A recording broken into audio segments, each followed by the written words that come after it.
Hello friends, welcome to the channel. இன்றைக்கி நம்ம என்ன பண்ண போகிறோம்னாக்க, இந்த நம்மளோட அக்வாபானிக்ஸில் பார்த்திங்கன்னா இந்த சீட்ஸ் நட போகிறோம். இது டேரெக்டாகவே நம்ம வந்து இதில் ஹோல் பண்ணியிருக்கோம். ஸோ இந்த ஹோலில் வந்து இந்த சீட்ஸை வந்து நம்ம போடுவோம். இதில் பாருங்கள், பியூட்டிஃபுல்லான நம்மளோட டம்போ இயர்.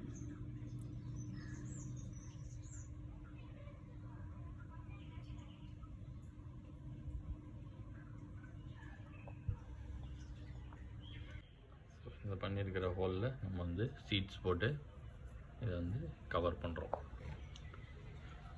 இதே மாதிரி நம்ம இந்த எல்லாத்துலேயுமே வந்து நட்டுருக்கோம். நட்டுட்டு அடுத்த ஷார்ட்ஸில் இந்த எப்படி ஜெர்மினேஷன் ஆகுதுன்னு பார்க்கலாம். நீங்கள் பார்க்கலாம், பழைய செடியெலாம் வந்து இதில் காஞ்சு போச்சு. ஏன்னா பிகாஸ் ஆஃப் பயங்கரமான ஹீட்டுனால. அதனால் இந்த வாட்டி வந்து நான் டைரக்ட் பிளான்ட்டிங்கே ட்ரை பண்ணலாம் அப்படின்ட்டு இருக்கேன். இதோட அப்டேட் எப்படி இருக்குது அப்படிங்கிறத நான் உங்களுக்கு வந்து ஷேர் பண்ணுறேன். தேங்க்ஸ் அ லாட் ஃபார் வாட்சிங்.